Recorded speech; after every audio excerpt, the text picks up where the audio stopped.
There's a moment that thousands of people across history have described in almost identical terms. A moment where the noise of the world falls completely away, where pain disappears, where they find themselves somehow watching their own body from above it, calm and weightless, observing strangers work urgently to bring them back. And then light, warmth, a feeling of being known completely and loved without condition. Welcome to Midnight Deep Dive. If you're new here, I'm so glad you found us. This is your cozy corner of the internet where we slow down, get curious, and let the big questions carry us gently off to sleep. And if you're a regular, welcome back. Tonight we're exploring one of the most profound and genuinely puzzling phenomena in human experience: near-death experiences. Not in a spooky or sensational way, but in the way that serious researchers, neurologists, cardiologists, and thousands of ordinary people have actually grappled with them. Because the question at the heart of all this is one of the oldest and most human questions there is: what happens when we die? And what does it mean that so many people, across centuries, across cultures, across every corner of the world, seem to come back from the edge of that answer with something to say? So settle in, get comfortable, and let's begin at the very beginning. Not with the science labs or the case studies, but with the oldest accounts humanity ever left behind of people who visited the threshold and came back. Long before the term near-death experience existed, before cardiac monitors, resuscitation rooms, or clinical trials, people were returning from the brink of death and trying to find words for what they'd seen. And here's what's remarkable: they always found remarkably similar words. We tend to think of near-death experiences as a modern conversation, something that emerged from the 1970s and hospital medicine and New Age spirituality. But when you start digging through ancient texts, and I mean really ancient, you find accounts that would feel right at home in any contemporary NDE research paper. The light, the feeling of peace, the encounter with a presence, the reluctant return. It's all there thousands of years before anyone thought to study it scientifically. One of the earliest and most detailed accounts in Western literature comes from Plato, written around 380 BCE in a work called the Republic. It's the story of a soldier named who dies in battle, lies among the dead for 10 days, and then, just as his body is placed on a funeral pyre, comes back to life. What describes is strikingly familiar to anyone who has read modern NDE accounts. He speaks of his soul leaving his body and traveling with others to a place where he witnesses something like a life review, where souls are shown the consequences of their earthly lives. He describes being in the presence of something vast and luminous. He observes other souls making choices, and then he's told he must return, that he is meant to carry this knowledge back to the living. Plato presents story at the close of a long philosophical work about justice and the nature of the soul. It's meant as a teaching story, yes, but the specifics are unusually precise. The 10 days among the dead, the separation of the soul from the body, the experience of a judging presence, the sense of being sent back with a purpose. These weren't metaphors Plato invented to make a point. These were details that resonated with his audience because they matched what people were already reporting. Drift back even further to ancient Egypt, and you find an entire tradition built around the passage between life and death. The text we call the Book of the Dead, though its original name translates more accurately as the Book of Coming Forth by Day, was a collection of spells, prayers, and maps designed to help the soul navigate what came after. What's interesting for our purposes isn't the theology itself, but the assumption embedded within it. That certain people had already seen what lay beyond, and that their accounts could be used to guide others. The Book of the Dead reads in places like a practical guidebook written by people who had been to the edge and returned. There are descriptions of moving through fields of light, of encountering divine presences, of being received with warmth and welcome. Egyptian culture was deeply preoccupied with death, but not in the way we sometimes assume. For them, death wasn't primarily frightening. It was a threshold, a doorway into something continuous with life. And that orientation had to come from somewhere.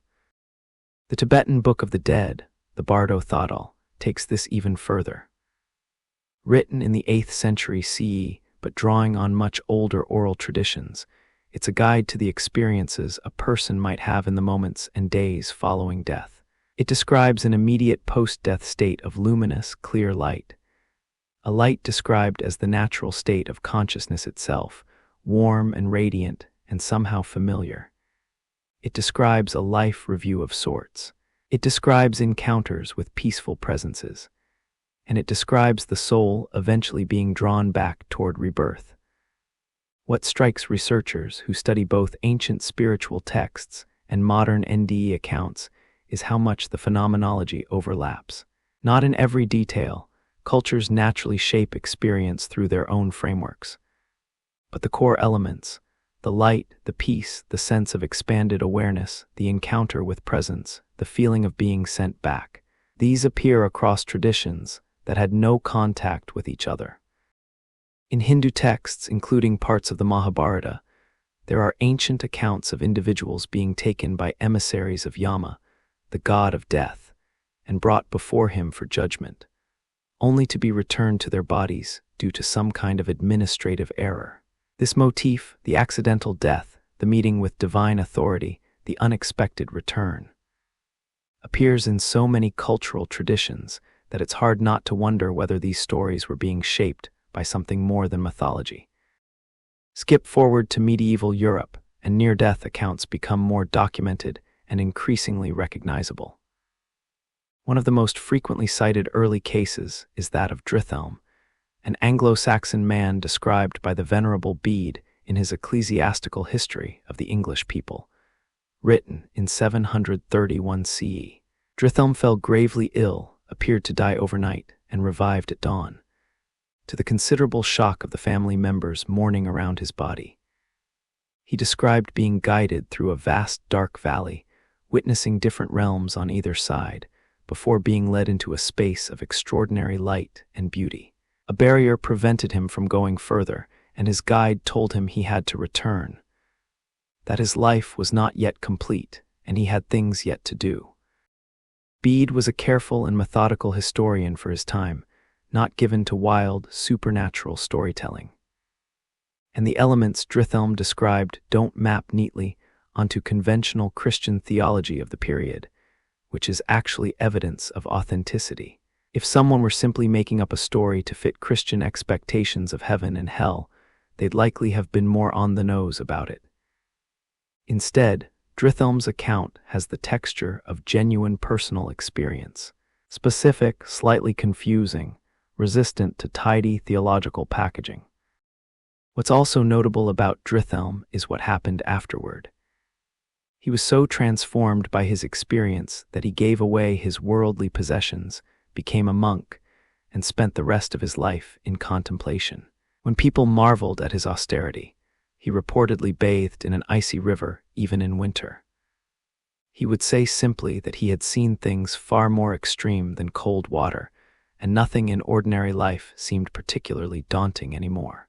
That transformation after returning is something we'll come back to again and again tonight, because it's one of the most consistent and fascinating aspects of the whole phenomenon. What do we make of all this taken together? One approach is to say that people across history have done what humans always do, told stories to make sense of death, to comfort the dying, to give shape to the unknowable. And that's a fair point. Mythology and religion have always been in the business of answering the questions that keep us awake at night. But there's another approach, and it's the one that researchers would eventually take seriously. What if the consistency of these accounts across cultures and centuries isn't just poetic coincidence? What if the same experience was being reported again and again, simply filtered through whatever cultural and religious language was available to the person describing it? A medieval monk sees a luminous being and calls it an angel. A Tibetan Buddhist sees the same luminosity and calls it the clear light of the Dharmakaya. An ancient Egyptian scribe describes moving through fields of light toward a divine presence. A modern cardiac arrest survivor tells their cardiologist about floating toward a warm, all-encompassing light and feeling completely at peace. Same experience, different languages, same stubborn, persistent core. That consistency is what eventually attracted scientists to this question. And the man who first gave it a name and brought it into mainstream conversation was a young American researcher who, in 1975, published a small book that changed everything. Raymond Moody didn't set out to study near-death experiences. He wasn't even sure what to call them. He was a philosophy student at the University of Virginia in the 1960s when he first encountered the subject. Through a psychiatrist named George Ritchie, who gave a talk describing his own apparent clinical death during World War II. A death that lasted 9 minutes by all accounts, and during which Ritchie claimed to have had an experience so vivid and so transformative that he'd spent the rest of his life trying to understand it. Moody was, by his own description, completely riveted. Not because he believed Ritchie uncritically, but because the questions Ritchie's account raised were the exact questions he'd been wrestling with philosophically. Questions about the nature of consciousness, about what the self actually is, about whether awareness could exist independent of the body. He started quietly asking around, and he was surprised by how many people had something to say. Over the next several years, while completing both his philosophy PhD and his medical degree, Moody began collecting stories. He wasn't publishing anything yet, wasn't conducting formal research. He was simply listening, talking to patients, talking to doctors, talking to people who'd heard he was interested in this strange territory. Word spread quietly, the way it does among people who have been carrying something they've never told anyone. By the time he sat down to write, he had accounts from over 150 people who had either come close to death through illness or injury, or who had been clinically dead and resuscitated, and who described experiences during that time. What struck him wasn't just the experiences themselves, but the commonalities. Across all these different people, different ages, different backgrounds, different religious beliefs, or none at all, certain elements kept appearing with remarkable consistency. Nearly everyone described a point of separation, a moment where they became aware of leaving their physical body behind. They could see themselves from above, often from near the ceiling of the room. They watched medical procedures being performed on them. They were calm, sometimes confused, often curious. Many then described movement toward a light that was described not as a physical brightness, but as a presence, something warm and intelligent, and communicating absolute unconditional love without using words. Many described encounters with deceased relatives or figures of light. Many described a panoramic review of their life that was somehow instantaneous and total. Many described a border of some kind and a sense that crossing it meant no return. And nearly all of them described being permanently changed by what they'd experienced.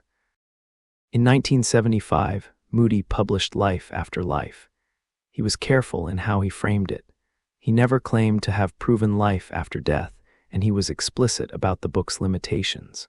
This was a collection of anecdotal accounts, not a controlled study. He wasn't making scientific claims. He was presenting a phenomenon and asking people to take it seriously. The response was extraordinary. The book sold millions of copies across the world. Letters poured in from people who'd had similar experiences and had never found language for them, who'd been afraid to tell anyone, who'd assumed they were alone or that something was wrong with them. Doctors wrote saying they'd been hearing these accounts for years from patients, but had no framework for discussing them. Grief counselors said the book was transforming their practice. And then, quite separately from all of this popular response, a number of researchers decided they needed to study the phenomenon properly. Cardiologist Michael Sabom was one of the first medical doctors to take it on systematically. He was openly skeptical going in. He expected that when he actually interviewed patients about their resuscitation experiences, the accounts would be vague, inconsistent, easily explained as post-anesthetic confusion. What he found instead surprised him enough that he changed the direction of his career. Sabam compared two groups of cardiac arrest patients, those who reported NDEs and those who didn't, and asked both groups to describe what they thought a resuscitation procedure looked like, based on general knowledge. The non-NDE patients gave the kind of generic descriptions you'd expect from someone who'd watched medical dramas on television. But the patients who reported out-of-body experiences during their cardiac arrests described the procedures performed on their own bodies with a level of specific, accurate, technical detail that was very difficult to explain away. They described specific actions of specific doctors and nurses. They described equipment being used. They described things being said in the room. Some described events happening in adjacent rooms that they couldn't have seen from where their body lay. Sabam published his findings in 1982 in a book called Recollections of Death, and the medical establishment began, reluctantly, to pay attention. Meanwhile, psychologist Kenneth Ring was conducting large-scale interviews at the University of Connecticut, analyzing NDE accounts across hundreds of subjects, and developing what he called the Weighted Core Experience Index, a way of quantifying and categorizing the depth and consistency of these experiences. His work, published in Life at Death in 1980, gave the phenomenon its first systematic statistical foundation, and in 1978, an organization was founded that would become central to the field. The International Association for Near-Death Studies, or IANDS. For the first time, researchers from medicine, psychology, philosophy, and neuroscience had a formal home for collaboration. It's worth pausing to appreciate what Moody actually accomplished, because it's easy to underestimate it. Before Life After Life, people who'd had these experiences existed in almost complete isolation. They had no language for what they'd been through. They often felt they'd gone slightly crazy or had some kind of hallucination they should keep quiet about. Many had never told their own families. The cultural space simply didn't exist for these conversations. Moody created that space. He gave the phenomenon a name, near-death experience, that was neutral enough to include people of all religious backgrounds and none. He normalized the conversation. He made it possible, for the first time, for the person who'd floated above the operating table to say that out loud without being immediately dismissed. That was a remarkable thing, and the questions that followed were only just beginning to get interesting. Before we get into the science and the case studies and the debates, there's something important in simply letting these accounts breathe. These aren't data points. They're human beings describing something that happened to them, something so far outside ordinary experience that most of them spent years struggling to find words for it. So let's build a picture together, not from any single account, but from the accumulated testimony of thousands of people across decades of careful research. It often begins with peace, not the peace of sleep or of relaxation, something different. A sudden, absolute cessation of pain and fear. People who were in agony describe the transition as instantaneous and total. The pain simply stops, replaced by a feeling of lightness and clarity that has no real-world equivalent. Many then become aware that they're no longer in their body, and this part is often confusing at first. There's a period of disorientation, a trying to figure out what's happening. Some describe looking down and seeing their body on a hospital bed or an operating table and feeling puzzled rather than frightened. They know the body is theirs, but they don't feel connected to it in the usual way. And strange as this sounds, they consistently describe feeling more alive in that moment, not less. More aware, more themselves, more present. Just untethered. For those who experience an out-of-body component, and many do, the experience is often surprisingly mundane in its details, even as it's extraordinary in its nature. People watch medical teams work on them. They notice who's in the room, what's being said, what equipment is being used. Some float down hallways, observing conversations happening in other parts of the hospital. Some report moving outside the building entirely, observing events in waiting rooms or parking lots. Accounts that would later be corroborated by the people involved. Researchers have noted a particular detail that appears again and again. In this state, people feel a sense of complete calm acceptance, even watching their own body in crisis. One man, interviewed by researcher Pim van Lommel, described watching the team performing CPR on him and thinking, quite serenely, that they were doing a good job. Many people then describe moving through something, a tunnel, a dark passage, a sense of being drawn forward toward a light. The movement tends to feel effortless, like being carried rather than traveling under one's own power. There's often a sound that people struggle to describe, a humming or wind or occasionally something like music, because there's no real-world equivalent. And at the end of this passage, or sometimes without any passage at all, there is the light. This is the element that nearly everyone who has a deep NDE describes, and the one that most consistently defeats ordinary language. People reach for words like warmth, like love, like intelligence. Not a cold, physical intelligence, but something personal and aware. The light seems to know them. It communicates without words. It has what people can only describe as a personality, patient, welcoming, completely without judgment. People who encounter it in the context of their religious tradition often describe it as God or Jesus or a divine figure. People with no religious background describe it simply as a presence or a warmth or something they have no name for. What's consistent across all these descriptions isn't the label. It's the quality of the experience, the sense of being utterly known and utterly loved. Then there's the life review. And this, for many people, is the most significant part of the entire experience, more significant even than the light itself. People describe it differently. Some experience a rapid sequence of images, their whole life played back in an instant. Others experience something more simultaneous. All of their life somehow present at once, accessible without sequence. But the most striking aspect, the one that appears most consistently across thousands of accounts, is this: people don't just relive their own experiences. They experience the effect of their actions on other people. They feel, as if from the inside, the joy they brought to someone, the hurt, the indifference. They experience a stranger's quiet humiliation that they caused decades ago as vividly as if it happened to them directly. There is no external judgment during this, no voice from the light condemning them. The witnessing presence is described as patient and accepting throughout.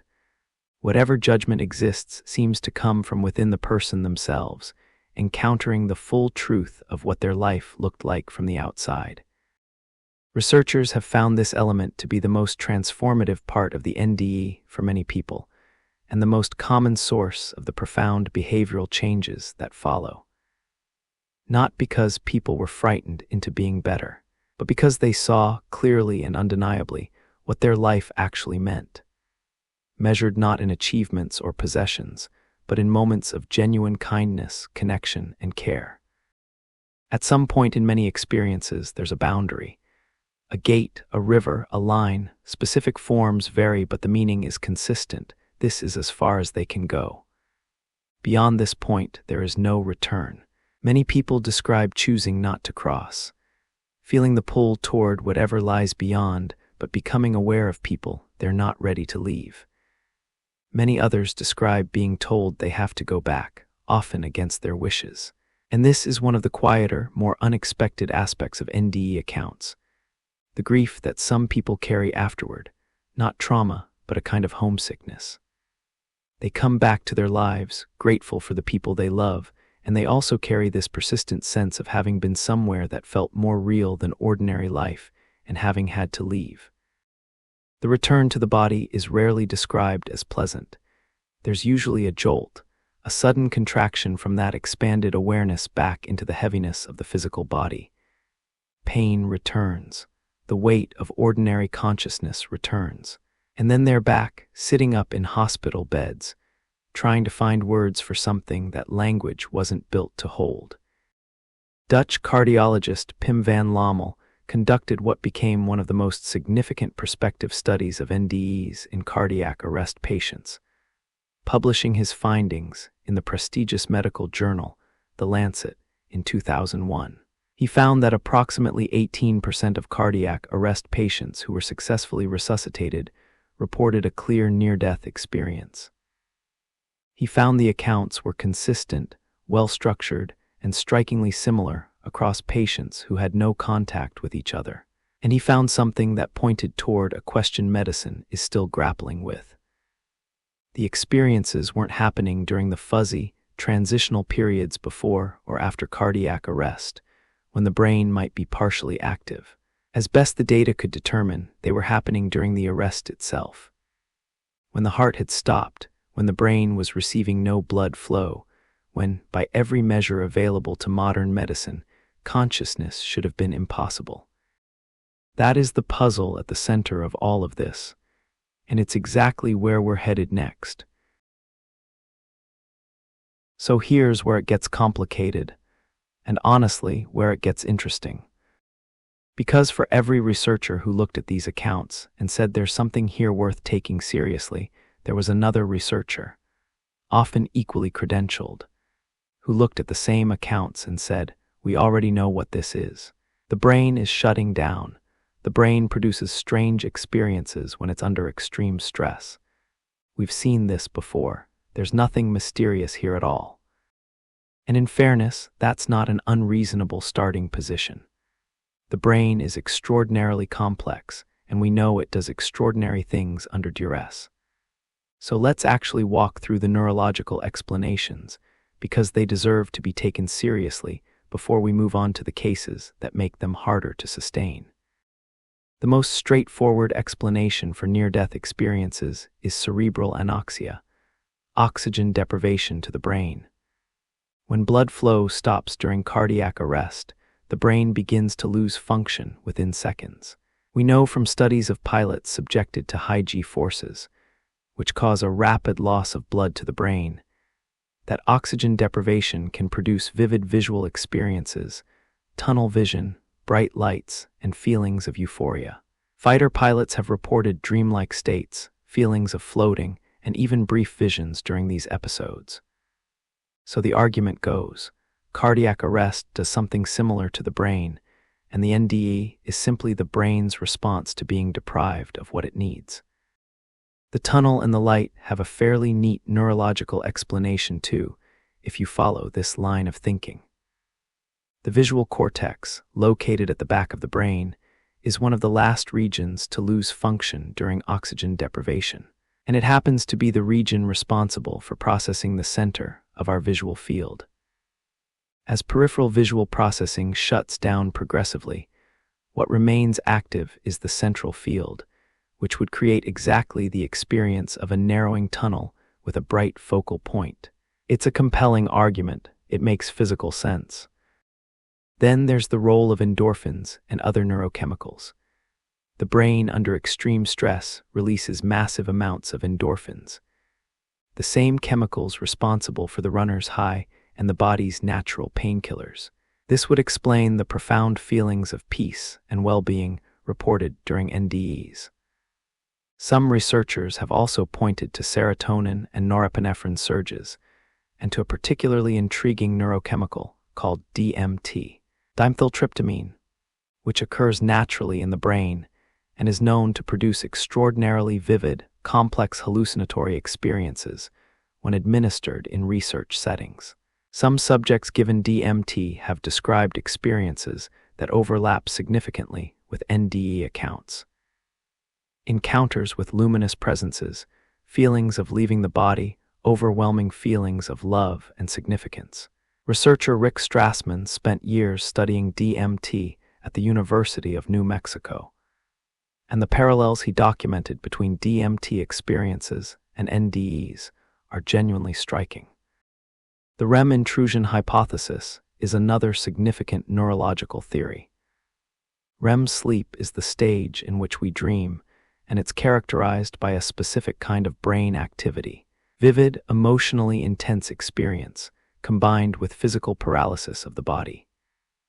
Some researchers believe that under the extreme circumstances of cardiac arrest or near death, the brain can slip into something like a REM state at an inappropriate time, producing vivid, dreamlike experiences that feel more real than ordinary dreams because they're occurring in the context of genuine physiological crisis. This has been supported by some studies showing that people who have NDEs are more prone to REM intrusion episodes in general. Those moments you might recognize as sleep paralysis or hypnagogic hallucinations, where you're somewhere between sleeping and waking, and the two states bleed into each other. The temporal lobe has also come under significant scrutiny. Neuroscientist Michael Persinger conducted experiments in which he applied weak magnetic fields to the temporal lobes of subjects, using what became known, somewhat sensationally, as the God helmet. He claimed this could reliably produce feelings of a presence in the room, feelings of mystical significance, and in some cases out-of-body sensations. His work was later disputed. Attempts to replicate his results independently were largely unsuccessful. But the underlying idea that the temporal lobe is involved in experiences of presence and self-transcendence has continued to generate research interest. So that's a fairly substantial toolkit of neurological explanations. Oxygen deprivation, endorphin release, DMT, REM intrusion, temporal lobe activity. Any one of them could, in theory, account for parts of the NDE experience. And taken together, they seem to build a reasonably complete picture. This is what a brain in crisis does. The experiences are real as experiences. The people having them are genuinely experiencing something. But they're generated internally by a dying brain, not by any external reality. That would be a satisfying conclusion, except for a few problems. The first and most significant problem is timing. The neurological explanations all depend on the brain being at least partially active during the experience. Producing hallucinations requires neural activity, but the most vivid and complex NDE accounts are consistently reported by people whose brains, by all available clinical measures, were not active during the period when the experience occurred. During full cardiac arrest, the electroencephalogram, the EEG, which measures electrical activity in the brain, goes flat within about 10 to 20 seconds. Blood flow stops. The neurons, deprived of oxygen and glucose, cannot fire. This is not a marginal or subtle point. A flatline EEG represents an absence of the neural activity required to generate any experience at all, let alone the complex, coherent, emotionally rich narratives that NDE survivors report. The second problem is memory. Hallucinations and dreams are notoriously difficult to remember. They fade quickly, they're fragmented, they don't hold together well under scrutiny. NDE memories are the opposite. They are described as the most vivid and clear memories the person has, often decades later. They don't degrade the way ordinary memories do. Researchers interviewing NDE survivors years or even decades after the event find the accounts remarkably stable and consistent, which is not what we'd expect if these were hallucinations produced by a malfunctioning brain. The third problem, and the one that has generated the most serious scientific attention, is the verified out-of-body perception. The accounts of people accurately describing events they couldn't have witnessed from their bodies, the surgical instruments they named, the conversations they reported from adjacent rooms, the things that happened in corridors while they were flatlined in the operating theater. Hallucinations don't produce verifiable information about the external world. Oxygen-deprived brains don't generate accurate observations of specific, checkable, real-world events happening at a distance. And yet these accounts exist. Enough of them, documented carefully enough, that a significant number of serious researchers concluded that the dying brain hypothesis, however compelling as a partial explanation, couldn't account for everything being reported. That gap between what the neurological model predicts and what the data actually shows is exactly what drove researchers toward the next phase of investigation. The controlled studies, the prospective designs, the careful, patient effort to find out whether any of these out-of-body perceptions could be independently verified. And it led, eventually, to one of the most methodologically serious attempts ever made to test whether consciousness can exist outside the body, the AWARE study. But before we get there, we need to sit with one case that changed the conversation long before any formal study was designed. In August of 1991, a 35-year-old woman named Pam Reynolds checked into the Barrow Neurological Institute in Phoenix, Arizona. She had a giant aneurysm, a dangerous bulge in an artery at the base of her brain, in a location that made conventional surgery impossible. The only procedure that offered any chance of survival was something called hypothermic cardiac arrest, or, as the surgical team referred to it, standstill. The procedure is exactly what it sounds like. Pam's body temperature would be lowered to 60 degrees Fahrenheit. Her heart would be stopped. The blood would be drained from her brain entirely. For a period of time, by every clinical definition available to medicine, she would be dead. Then the aneurysm would be clipped, the blood returned, the heart restarted, and the team would attempt to bring her back. The window for the repair was narrow, and the risks were extreme, but without it, Pam had no options. Before surgery began, the team took extensive precautions to ensure there could be no sensory experience during the procedure. Pam was under general anesthesia. Her eyes were taped shut. Molded speakers were inserted into her ears and played continuous clicking sounds, loud enough that any neural response would be detectable on monitoring equipment, and any external sound would be masked. Her body temperature was brought down until her heart stopped and her brain went flat. The EEG showed no activity. Auditory evoked potentials, a measure of whether the brainstem was responding to sound at all, were absent. By every available measure, Pam Reynolds had no functioning brain during the core of this procedure. What she later reported experiencing during that time has been studied, analyzed, and debated more than almost any other NDE account in the literature. She described leaving her body and observing the surgery from above. She described the surgical saw being used to open her skull, and she described it accurately, in specific detail, including the way it looked, the way it sounded, the fact that it looked like an electric toothbrush and had interchangeable blades stored in what looked like a socket set. She had never seen a surgical saw of this kind before. The description was accurate. She described a conversation between members of the surgical team about the size of her femoral arteries, which had been needed for the bypass procedure.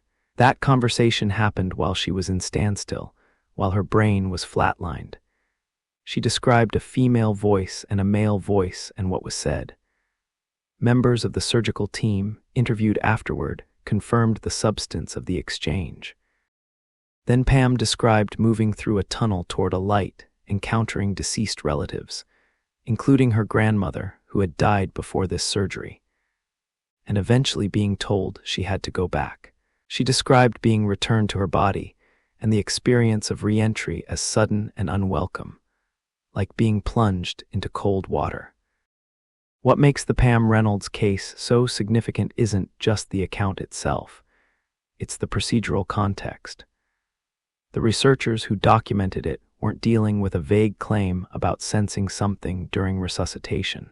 They were dealing with specific, verifiable perceptions reported during a period that was as close to complete neurological shutdown as medicine can deliberately induce, with monitoring in place that ruled out sensory input through the usual channels.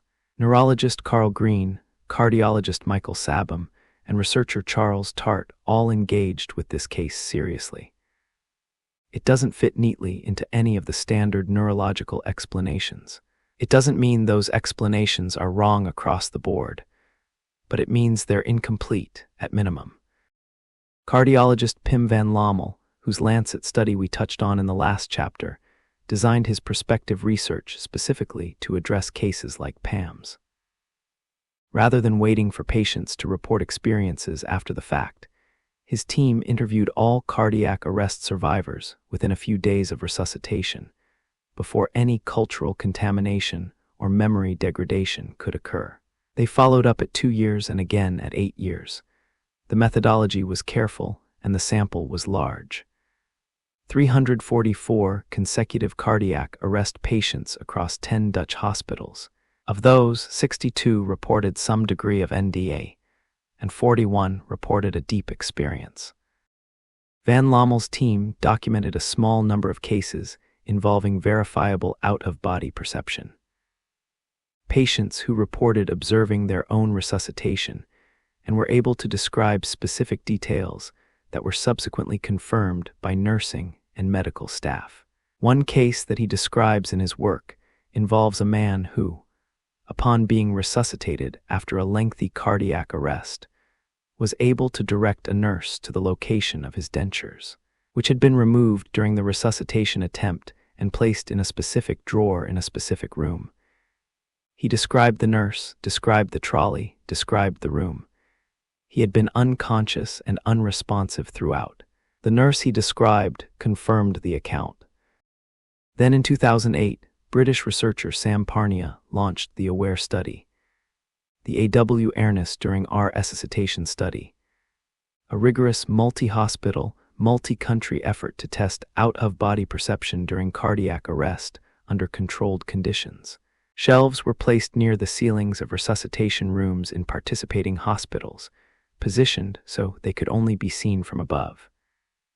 Specifically designed so that someone floating near the ceiling would be able to see images placed on them, while someone lying on the bed below would have no view of them at all.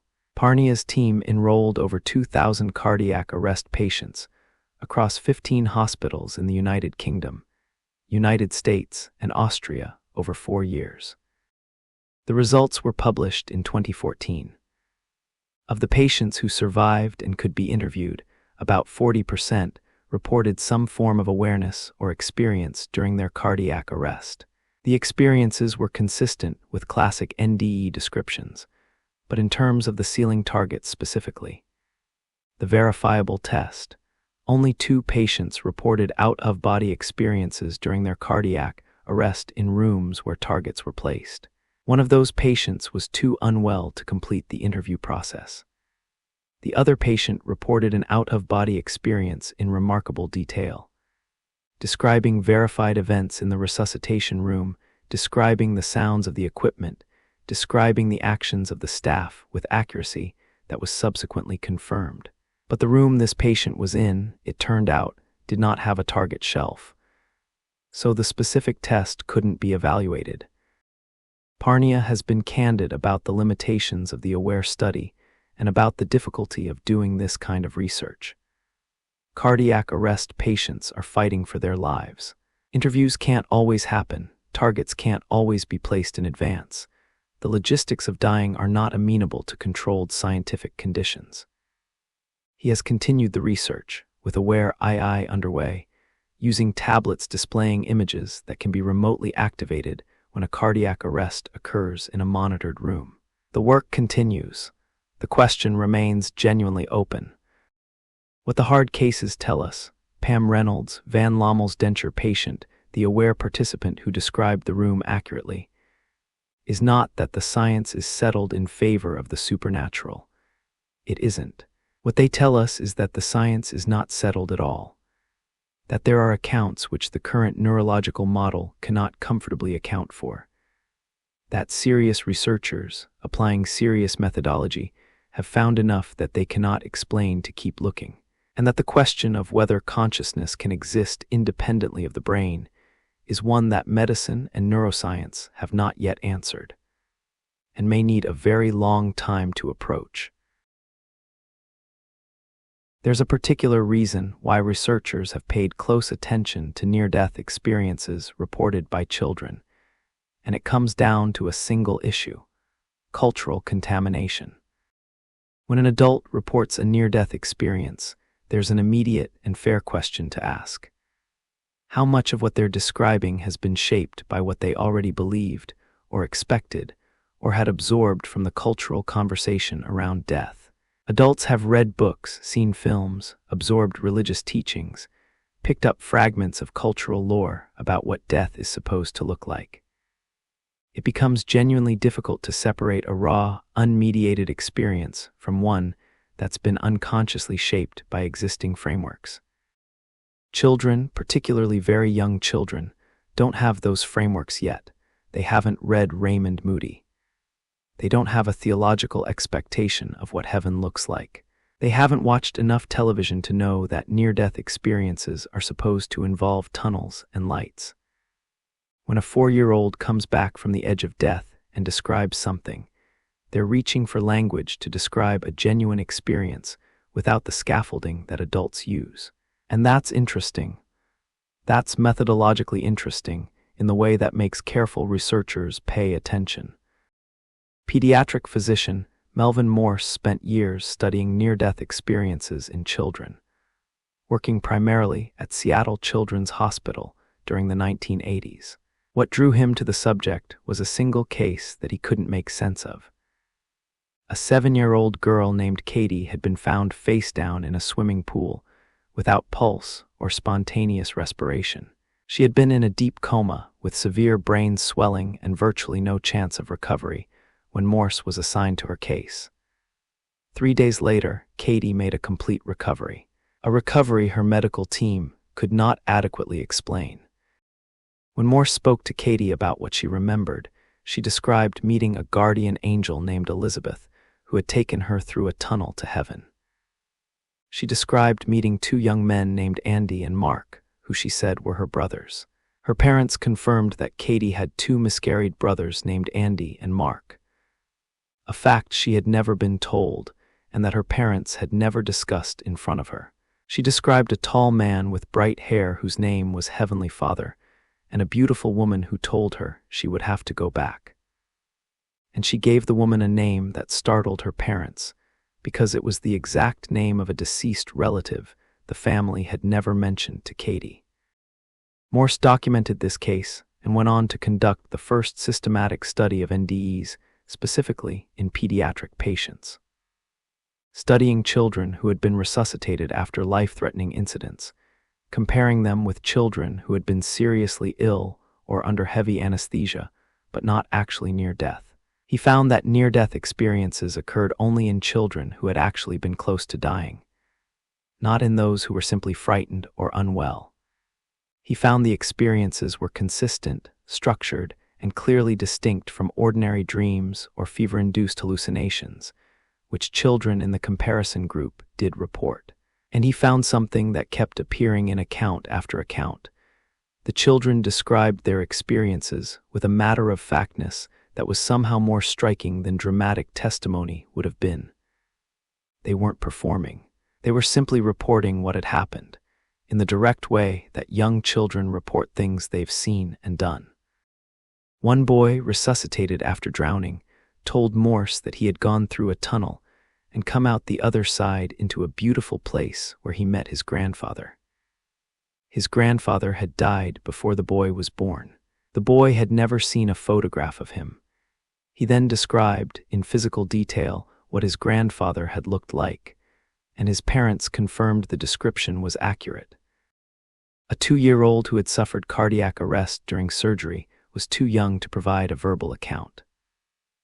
But for months afterward, she would arrange her toys in a specific way during play and narrate, in the simple language of a toddler, what seemed to be a description of leaving her body and going somewhere bright and warm. Her parents found it difficult to know what to make of. Morse found it consistent with what older children were reporting in words. The cases documented by Morse and by subsequent researchers like P.M.H. Atwater and Barbara Romer share a few features that are worth noting. Children rarely use the language adults use for these experiences.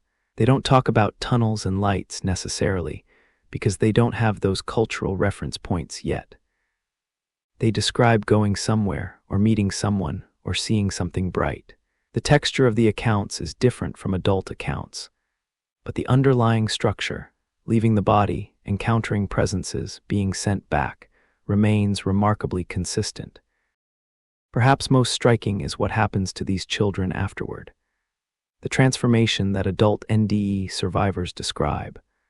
The loss of fear of death, the heightened sense of what matters in life, the increased empathy and decreased concern for material things, appears in children too, sometimes in ways that are observable and disorienting for the families around them. Children who were shy become suddenly empathetic and perceptive. Children who were afraid of the dark become notably unafraid. Some report an ability to perceive things about people that they couldn't have known. Parents describe their children as somehow fundamentally different in their orientation to the world, in ways that persist for years. Whether you interpret these accounts through a spiritual lens or a neurological one, the fact that children, very young children, children without access to the cultural narrative around NDEs, are reporting the same core experience as adults across the world is something that serious researchers take seriously. And it was serious enough that Morse devoted his career to it, ultimately concluding that whatever near-death experiences are, they are not the product of cultural expectation or wishful thinking. They are happening to people who have no framework to generate them. And that, he felt, demanded an explanation that science had not yet managed to provide. Everything we've talked about so far has had a certain quality to it. Light, warmth, love, peace, the sense of being welcomed home. And for the majority of NDE accounts in the research literature, that is genuinely the character of the experience. The comforting presence, the life review that is painful but ultimately accepting, the reluctance to return to a world that feels heavier and less real. But there's another category of near-death experience that gets significantly less airtime, both in popular culture and, for a long time, in the research literature itself. Not because it's rare exactly, but because it's uncomfortable, and because the people who experience it are often far less willing to talk. Researcher PMH Atwater, who herself survived 3 cardiac arrests in 1977 and reported NDEs during each of them, spent decades interviewing survivors and was one of the first to document distressing NDEs systematically. She estimated that roughly a quarter of NDEs contain at least some distressing element. Nancy Evans Bush, who had a terrifying NDE herself in 1962 and founded a research organization specifically to study the phenomenon, placed the figure even higher in some population groups. The exact numbers vary depending on how you define distressing and who you're asking. Because one of the core challenges in studying these experiences is that people are far more reluctant to report them. The person who floated toward the light and felt unconditional love is likely to bring that up. The person who found themselves in a void or confronted by something terrifying is more likely to stay quiet, sometimes for decades, sometimes forever. What does a distressing NDE actually look like? The accounts vary considerably. The most common type is what researchers describe as the void experience, a profound, absolute darkness and emptiness, often accompanied by a sense of being utterly alone, annihilated, stripped of identity.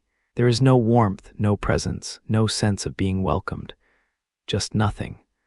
For many people who experience this, it's described as the most terrifying thing they've ever encountered, not because anything is happening to them, but because of the complete and absolute absence of everything. The void accounts are often reported by people who had no religious belief and who were not expecting any form of afterlife, though that correlation is far from absolute, and researchers are cautious about reading too much into it. A smaller category involves something more actively disturbing. Hellscape-type imagery, encounters with presences that are threatening or malevolent, feelings of being trapped or condemned. These accounts are rarer and more variable, and researchers have been careful not to interpret them too quickly through any theological framework. Some people who report these experiences have undergone severe trauma in their lives. Some have been in the grip of extreme guilt or fear at the moment of their near death. Some simply had the experience and have no particular explanation for it. One case that Atwater documents is a man. She gives him the pseudonym David, who had a cardiac arrest following a drug overdose and reported finding himself in a place of complete darkness, surrounded by what he could only describe as hostile presences reaching for him. He felt a terror so complete that it had no vocabulary. He was revived and spent years in silence about the experience before eventually reaching Atwater's research. What struck her about David's case was not just the content of the experience, but what followed.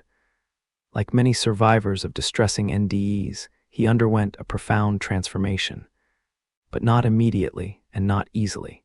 The experience did not comfort him. It disturbed him deeply, challenged everything he'd assumed about himself and his choices, and eventually pushed him toward a complete reassessment of how he was living his life. He described it, years later, as the most important thing that had ever happened to him. Not because it was good, but because it was clarifying in a way that nothing else had been.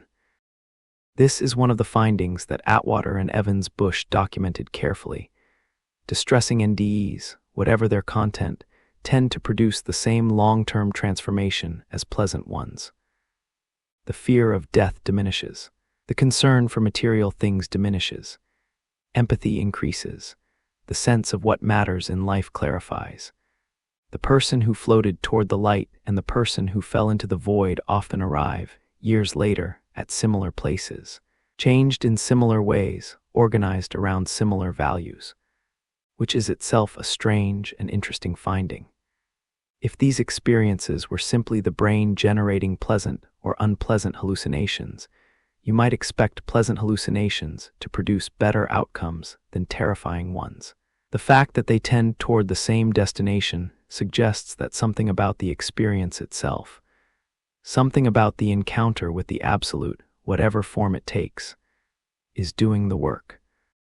Howard Storm was a professor of art at Northern Kentucky University, a confirmed atheist, and by his own later description, not a particularly kind or reflective person. When he collapsed in Paris in 1985 with a perforated duodenum and was told he would not survive until morning. What followed is one of the most extensively documented distressing NDEs in the literature, and also one of the most dramatic transformations that followed one. Storm described leaving his body and finding himself in a gray, featureless corridor. He was approached by figures who seemed friendly at first, who seemed to be trying to help him, but who, as he followed them further into the gray space, became increasingly hostile. He describes what followed in terms that are difficult to quote without losing the texture of his account. Something deeply frightening, a sense of being torn apart and degraded by presences that seemed to take pleasure in his distress. He had, by this point, no framework for any of this. He was an atheist. He had no expectation of anything after death. He describes hitting a point of absolute despair, a complete dissolution of self. And then, and this is the part that Storm has spoken and written about at considerable length, he remembered from some childhood place a song, "Jesus Loves Me." He began in that gray space to say it, quietly and then less quietly, and he describes something shifting in response to that. A light appearing and a figure, and the experience transitioning from the worst thing he had ever known to something he describes as utterly transformative in the opposite direction. He was eventually returned to his body. He recovered from his medical emergency. He resigned his professorship, trained as a minister, and has spent the decades since then in pastoral work, describing his experience to anyone who will listen, not as a horror story, but as the thing that, against all his expectations, changed everything. Storm's case illustrates something that researchers of distressing NDEs have emphasized. These experiences don't seem to be punishments, and they don't seem to be permanent in the way that their content might suggest. The people who have them tend to interpret them, with time, not as condemnation, but as a kind of radical confrontation with themselves. a mirror that showed them something they needed to see, which raises questions that neither neuroscience nor theology can answer neatly. But they're questions worth sitting with, here in the dark, at the end of another chapter, on our slow way toward sleep. Of all the things researchers have documented about near-death experiences, the one that has perhaps the most practical, observable, measurable impact on the world is what happens afterward. Because the experiences themselves are private, they happen inside a person. They can't be filmed or replicated or subjected to a double-blind trial, but what happens to a person after they return, that's visible. That changes relationships, careers, priorities, behaviors. That can be tracked across years and decades. And what the data shows, consistently, across thousands of cases in multiple countries, is that near-death experiences produce some of the most profound and durable personality transformations that researchers have ever documented. The patterns are consistent enough that Kenneth Ring and others have given them a name, the aftereffects. Fear of death diminishes dramatically, often to zero. The preoccupation with material success and social status that drives so much of ordinary life tends to fall away. Empathy and compassion increase markedly, sometimes in people who, by their own account, were not previously known for these qualities. Sensitivity to things like light, sound, and the emotional states of others intensifies, sometimes to a degree that feels overwhelming in the early months after the experience. A sense of purpose sharpens, and an interest in spiritual questions, not necessarily in any formal religious sense, but in the deeper questions of what existence is and what it means, tends to increase significantly, even in people who had no such interest before. What's particularly striking is that these changes don't correlate with whether the NDE was pleasant or distressing. As we talked about in the last chapter, people who had terrifying void experiences tend to arrive, over time, at the same transformed state as people who floated toward the light and felt unconditional love. Whatever the experience contains, the encounter with the Absolute seems to produce similar results.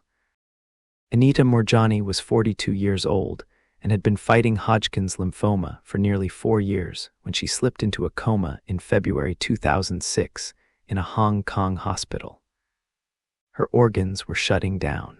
The tumors had spread throughout her body, and her doctors had told her family that she likely had only hours to live. By the time she lost consciousness, her body had deteriorated to the point where the lymph nodes were visible and enormous beneath her skin, and she could no longer move independently. What she reported experiencing during her coma has been described in her book Dying to Be Me and in extensive interviews, and it has the qualities that appear in deep NDE accounts. The expansion of awareness, the encounter with a presence of overwhelming love, the life review, the sense of being told she had a choice. She describes understanding, in that state, what had made her ill. A lifetime of fear-based living, of trying to be what others needed her to be, of suppressing who she genuinely was out of fear of judgment. She describes being given the sense that if she chose to return, she would recover. And she describes choosing to return not because she was afraid of death. In that state, death felt like home, but because she wanted to live differently. What happened next is the part of Moorjani's account that her medical team found difficult to explain. Within days of her coma, her tumors began shrinking at a rate her oncologists described as medically unprecedented. Within 5 weeks, she was discharged from hospital with no detectable cancer. Her doctors documented the case. They had no satisfying explanation.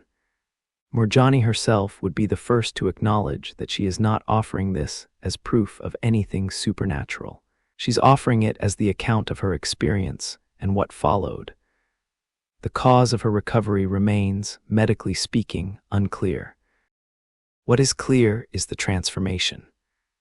The woman who returned from that coma was, by her own account and by the account of the people who knew her, fundamentally different from the woman who went into it. She became someone who lived, as she puts it, from love rather than from fear. She shed the relationships and patterns that had been built on anxiety and people-pleasing. She found a directness and a lightness that she hadn't had before. She has spent the years since then talking about the experience. Not to convert anyone to any belief system, but because she feels she was sent back with something to say, and she intends to say it. Eben Alexander is a different kind of case, and interesting for different reasons. He was a neurosurgeon at Harvard, trained in exactly the disciplines most likely to produce skepticism about NDEs, and personally skeptical of them before 2008. He was someone who understood, at a technical level, what the brain does and does not do. He had heard NDE accounts from patients and had filed them, as many physicians do, under the category of interesting but explicable neurological phenomena. In November 2008, Alexander was struck by a rare and severe form of bacterial meningitis, E. coli meningitis of the brain, which caused him to fall into a coma that lasted 7 days. The meningitis attacked the neocortex specifically, the region of the brain responsible for thought, language, consciousness, and perception. His medical team monitored his brain throughout. The neocortex, they confirmed, was not functioning. It was not partially functioning or functioning in a degraded way. It was, as Alexander later described it, completely offline. And during that time, he reports an experience that he published in his book Proof of Heaven, a title that has attracted significant criticism for overclaiming what can actually be proven, and which Alexander himself has acknowledged was perhaps more assertive than the evidence warrants. But the experience he describes is detailed, coherent, and unlike anything produced by a normally functioning imagination. He describes moving through an underworld darkness, then being guided upward through a rich landscape of beauty and light by a young woman he didn't recognize. He describes an encounter with an immense, radiant presence that communicated something he could only translate as, "You are loved and cherished. You have nothing to fear." He describes a realm of overwhelming light and music and presence. When he recovered, and his recovery was also unexpected given the severity of the infection, he discovered, through a birth family he had never met, that he had been adopted, and in a photograph he was shown, he recognized the young woman who had guided him through his experience. She was his biological sister, who had died before he knew of her existence, and whom he had never seen in any photograph or any form before his coma. Whether you approach Alexander's account with belief, skepticism, or something in between, the fact of his transformation is documented by people who knew him before and after. The man who had spent his career offering neurological explanations for spiritual experiences became someone who could not offer a neurological explanation for his own. He left the framework he had built his professional life around and spent years trying to develop new frameworks that could hold what he'd experienced.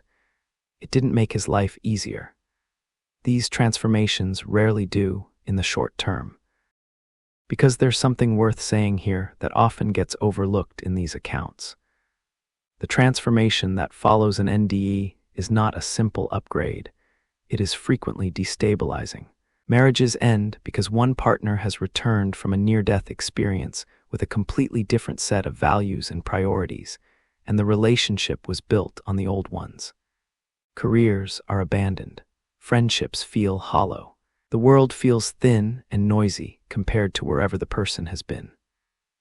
And the person has to find a way to carry an experience that most people around them find impossible to take seriously, in a culture that doesn't have good language for it, while also managing the ordinary demands of being alive. Researcher PMH Atwater, who surveyed thousands of NDE survivors over several decades, found that the first few years after the experience are often the hardest. The long-term trajectory is toward integration, toward finding a way to live that honors what was seen and felt while remaining present in the world. But that integration is work. It takes time. And it takes, for many people, finding others who have been to the same place, which is part of why organizations like IANDS matter, as much to survivors as they do to researchers. The near-death experience didn't just change the people who had it. It gradually, quietly, changed the culture around death and dying, in ways that are now so woven into how we think about these things that we often don't notice where they came from. Before Raymond Moody published Life After Life in 1975, the dominant medical approach to dying was, to put it plainly, avoidance. Death was a failure of medicine, a failure of the body, something to be treated rather than attended to. Dying patients were often sedated heavily, kept in clinical environments, shielded from conversations about what was happening to them. The idea that the dying might have something to report, or that their inner experience might be worth attending to, was not a mainstream clinical consideration. That began to change, partly through the work of Elisabeth Kubler-Ross, whose 1969 book on death and dying introduced the now famous stages of grief, and argued that dying patients deserved honesty, dignity, and genuine human attention in their final weeks and days. Kubler-Ross and Moody knew each other, respected each other's work, and found that their research was pointing in the same direction from different angles. Kubler-Ross had conducted thousands of interviews with dying patients and had collected what she called deathbed visions, accounts from people in their final hours who described seeing deceased loved ones present in the room, waiting for them. She took these accounts seriously, documented them, and argued that they deserved medical attention rather than dismissal. Together, their work helped lay the foundation for the modern hospice movement. The philosophy that dying is not a medical problem to be solved, but a human experience to be supported. The hospice approach, which prioritizes comfort, dignity, presence, and honest conversation over intervention and avoidance, drew directly from the emerging understanding that the dying have inner experiences worth attending to. Today, hospice and palliative care are established specialties within medicine, informed by decades of research that began, in part, with people who came back from the edge and had something to say. The psychological understanding of grief was also reshaped by NDE research. Accounts of the deceased appearing to the living, either during NDEs or in the deathbed visions that Kubler-Ross documented, had long been treated by the mental health field as either grief-related hallucinations or, more charitably, as meaningful but non-literal experiences. But as NDE research accumulated, and as the consistency of these accounts became harder to dismiss, some clinicians began to take a different approach. The question shifted from, is this real in a literal sense, to what does this experience mean for the person having it, and how can I support them through it? Grief counseling was quietly transformed by the growing acknowledgement that bereaved people frequently have experiences of ongoing connection with the deceased. Experiences that are normal, common, and often deeply comforting, and that deserve clinical attention rather than pathologizing. Religious institutions had a more complicated relationship with NDE research. Christianity, Islam, Judaism, Hinduism, and Buddhism all have theological frameworks for what happens after death, and those frameworks don't always map neatly onto what NDE survivors describe. The absence of hellfire in most pleasant NDE accounts troubled some conservative Christian theologians, who pointed to the distressing NDEs as evidence for what they expected. The unconditional love described by most survivors, the absence of judgment, the complete acceptance, sat uneasily alongside theological traditions that emphasized moral accountability and consequence. And yet, for many people within religious traditions, NDE research was not threatening but confirming. It seemed to provide empirical texture to beliefs they had held on faith. The idea that consciousness survives physical death, that the deceased exist in some form beyond the body, that love persists. These are not peripheral theological claims, but central ones for most of the world's major traditions. The NDE research didn't prove these claims, but it gave people within those traditions a new language for conversations they had been having for millennia. What has been perhaps most significant about the cultural impact of NDEs is the shift they produced in how ordinary people, not researchers or clergy or clinicians, but ordinary people who had these experiences and then talked about them, understand the relationship between consciousness and death. Before Moody's book, people who had NDEs kept them private because there was no cultural container for them.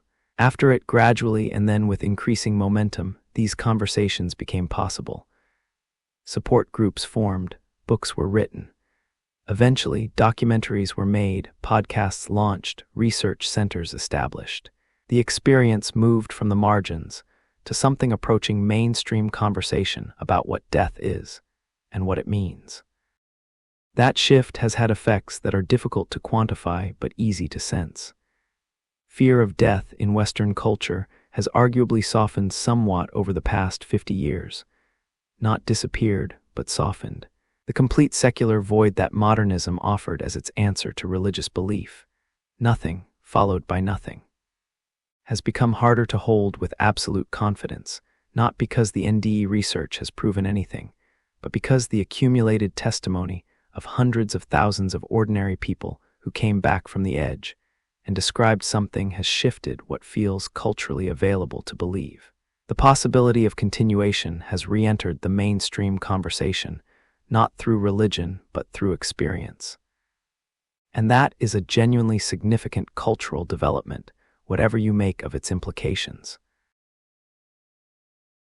Here's where we land at the end of all this. Not with a conclusion, because the honest answer is that there isn't one, but with a question, or really, with a cluster of questions that sit at the intersection of neuroscience and philosophy and human experience, and that no one has yet managed to answer to everyone's satisfaction. The hard problem of consciousness is what philosopher David Chalmers named, in 1995, the deepest puzzle in all of science and philosophy. We can explain, in principle, how the brain processes information, how it integrates sensory data, how it produces behavior. What we cannot explain, what no one has yet come close to explaining, is why any of this is accompanied by subjective experience. Why there is something it is like to be you, why the lights are on, why the information processing that happens in your brain is experienced as seeing red or tasting coffee or feeling grief, rather than simply occurring in the dark, the way a thermostat adjusts temperature without experiencing anything at all. This is the question that makes near-death experiences so philosophically interesting, independent of any spiritual interpretation. If consciousness is simply a product of brain activity, if awareness is what the brain does, the way that digestion is what the stomach does, then it should stop when the brain stops. Full stop. No experience during cardiac arrest, no matter how brief the period of flatline. The fact that a significant proportion of cardiac arrest survivors report coherent, complex, emotionally rich experiences during the period when their brains were not detectably active is either an anomaly that our measurement tools aren't refined enough to explain, or it's a genuine challenge to the assumption that consciousness is fully reducible to brain activity. Researchers like Pim van Lommel have proposed what they call non-local consciousness. The idea that consciousness is not produced by the brain, but is in some sense received or channeled by it, the way a radio receives a signal without generating it. The brain in this model is an interface between consciousness and the physical world. And when that interface is damaged or shut down, consciousness doesn't disappear, it simply loses its physical vehicle. Van Lommel draws on quantum physics for some of his theoretical framework, pointing to phenomena like quantum entanglement and non-locality as evidence that information can exist in ways that aren't bound by the classical physical rules we normally assume govern reality. This is speculative territory. Physicists are generally cautious about extending quantum principles to the scale of consciousness, and Van Lommel's theoretical model has attracted significant criticism from scientists who feel it overclaims what the physics supports. But the fact that a rigorous Dutch cardiologist, publishing in The Lancet, is willing to propose something like this tells you something about where the data has pushed serious researchers. Sam Parnia, who remains one of the most active researchers in the field, has been consistently careful not to claim more than the evidence supports. But he has been equally consistent in saying that the evidence does not support dismissal.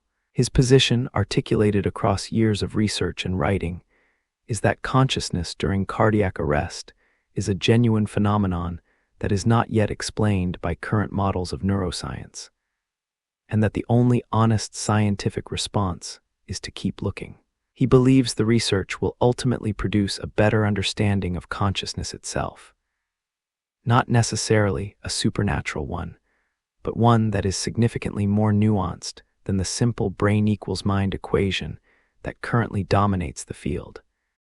What does all of this mean for the question most of us actually want to ask, which is there something after death? The honest answer is that near-death experiences don't prove there is. They demonstrate that something happens during the dying process that our current scientific frameworks can't fully account for. They demonstrate that the experience of dying, for a significant proportion of people who come close to it, involves states of consciousness that are qualitatively different from ordinary waking life, and that resist easy neurological explanation. They demonstrate that these experiences transform people in consistent and measurable ways, regardless of their prior beliefs.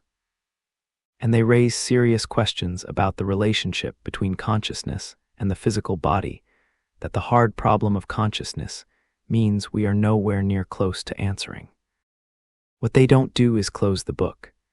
They open it from a direction nobody expected, not from religious tradition or philosophical argument, but from hospitals and resuscitation rooms and ordinary people who found themselves, for a few minutes, somewhere else entirely, and who came back, most of them, changed in ways they couldn't fully articulate but couldn't deny.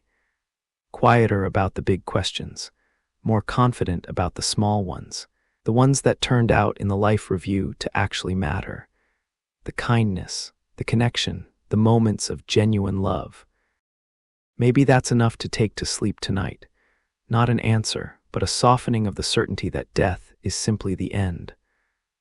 A little more room in the dark for something we don't yet have the language to name. Tonight we've traveled a long way together. From the ancient Greeks and the banks of the Nile, through the quiet offices of Raymond Moody and the resuscitation rooms of Dutch hospitals, through the experiences of children who met relatives they'd never known, through the void and the light and the lives that were quietly rebuilt on the other side of both. We've sat with the science that tries to explain all of this, and with the cases that make explanation genuinely difficult. And we've arrived where all the best questions leave us, not with certainty, but with something perhaps more valuable, a genuine sense of wonder at how strange and how rich the territory of human experience actually is, right at its edges. Thank you for joining me on this journey through one of the deepest mysteries in human experience. If you're already drifting off, then our mission is complete. But if you're still awake, perhaps another deep dive will carry you gently into slumber. Until we meet again in these quiet hours, may you rest knowing that the questions that matter most have a way of finding their own answers, and that whatever waits beyond the edges of what we know, every account we've heard tonight suggests it holds more warmth than fear.